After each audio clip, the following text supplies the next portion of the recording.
Itinerary number 2 takes us to Valgana, Valmarchirolo and Valceresio, flanking Lake Lugano, also known as Lake Ceresio, in the Piambello mountain community.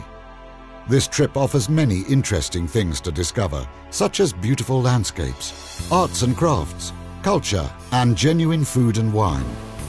It is an itinerary marked by water and the material culture associated with it.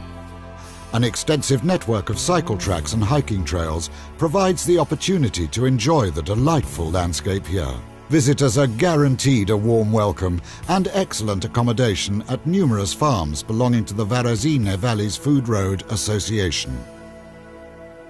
Itinerary number 2 starts from Induno Ulona. At the foot of Mount Monaco is the Frascarola Castle in classic style.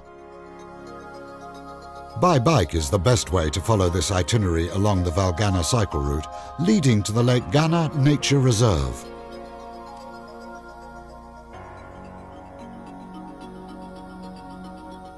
The first stop is the San Gemolo Abbey.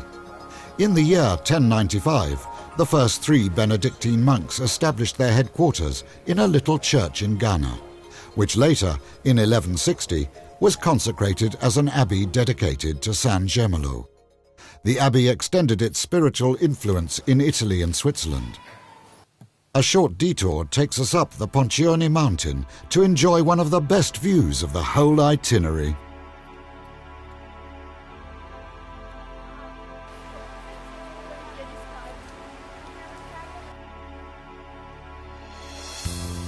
Another detour takes us to the pretty little village of Boarezzo, which lies 736 meters above sea level and dates back to the 12th century.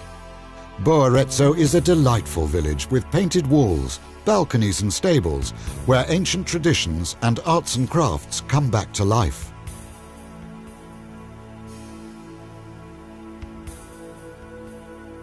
Our next stop along the Valgana cycle route is the holiday resort of Lake Giola. A campsite belonging to the Food Road Association lies on the banks of the lake and provides travellers with excellent facilities.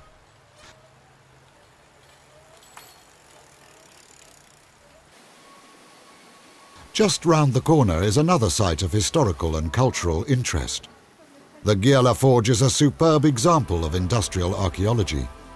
Documentary evidence of metalworking here dates to the 18th century.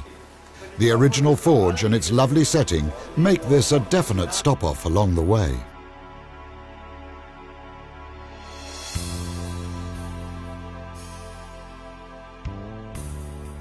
The second info point along the Varese Valleys Food Road is located at the forge. It provides leaflets and information about the itineraries and allows visitors to taste some of the local produce. Just down the road, you can taste or purchase produce from local farms belonging to the association, including cheese, ham, salami, meat, honey and berries, all traditional, tasty, wholesome products.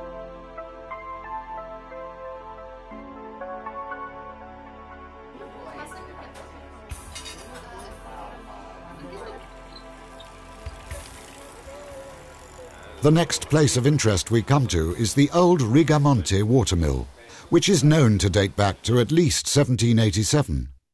The mill is a popular destination for groups of schoolchildren and enthusiasts who can discover here how the force of water still enables the miller to grind maize to get a flour that has long been used in traditional rural recipes.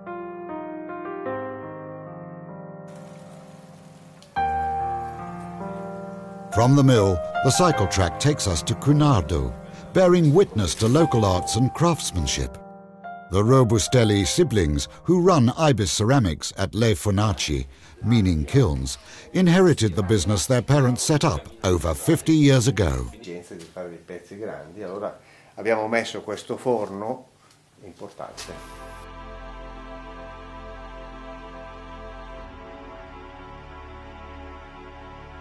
Don't forget to try some of the traditional cakes made in Cunardo and Marchirolo before setting out to discover the local area and its culinary specialities. Another event not to be missed takes place in Cugliate Fabiasco, where a farm belonging to the Food Road Association stages candlelit dinners served in a delightful setting by people in early 20th century costume. Genuine ingredients and ancient dishes in a magical atmosphere. And the following day, you can visit the historic trenches of the Cadorna line, another topic of interest here.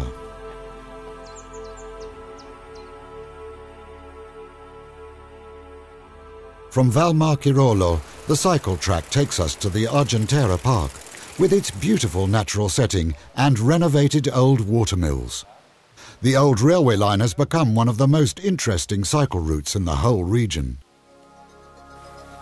The descent towards Ponte Tresa and Lavena is delightful, and some sections pass through illuminated tunnels.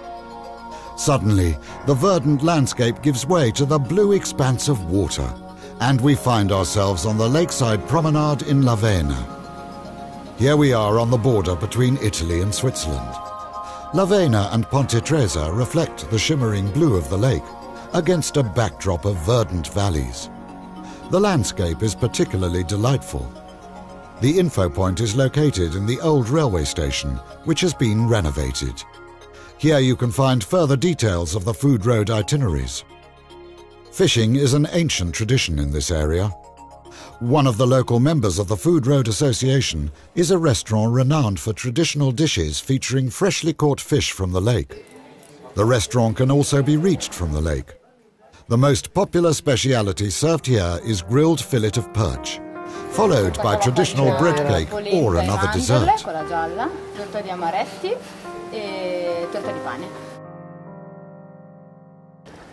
And to round off the day in style, we can visit a fascinating little church in Viconago. It is dedicated to St. Anthony the Abbot. The original layout highlights the alterations made over the years to reflect changes in style, and the surprisingly varied range of frescoes documenting different artistic influences during its 600-year history. Concerts and other events are staged here throughout the year for the benefit of tourists and culture lovers alike.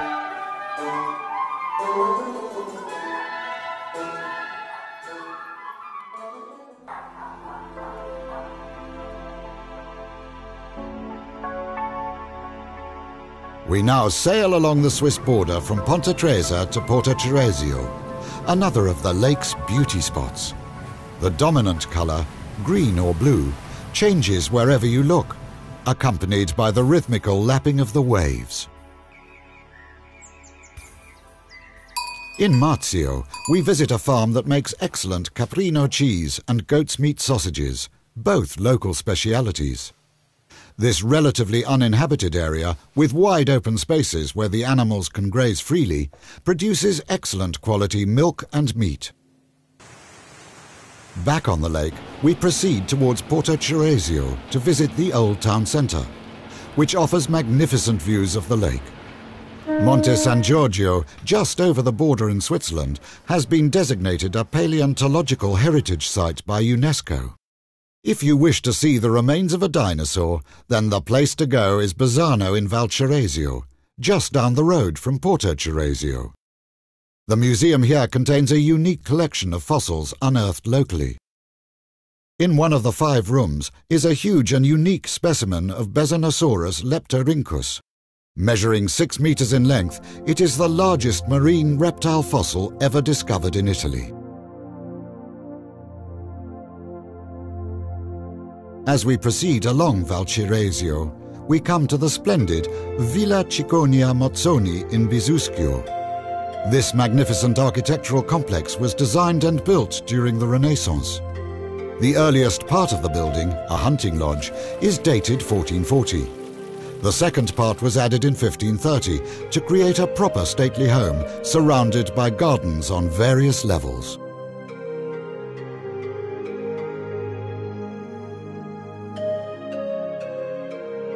The parish church of Arcisate is dedicated to San Vittore. The Renaissance basilica is 15th century, the bell tower 11th century, and the baptistry 7th century. Our journey in Valceresio now takes us to Viggio. The famous Viggio stone was once quarried in the nearby hills. This small town, a few kilometers from the Swiss border, must absolutely not be missed. With its 8 churches, 4 museums, and various nobles' villas, it boasts an immense wealth of culture and history, religion and art. The church and bell tower of Santa Maria di Campagna form the most important monument in Cheleo. The church dates back to the mid-11th century. Now it is time to taste a local speciality. Cheleo asparagus is grown at various farms belonging to the Varese Valleys Food Road Association and located in Cheleo, Cheleo, Vigiu and Arcisate. Due to its excellence and distinctive features, it has been officially designated as a speciality of the Lombardy region. The shoots of Asparagus officinalis form the edible part. The variety of asparagus grown in Cheleo is white or slightly pink. Itinerary number 2 on the Varese Valleys Food Road ends here in Cheleo. This fascinating area offers many places of interest to discover, delightful landscapes, and culinary specialities to suit all tastes.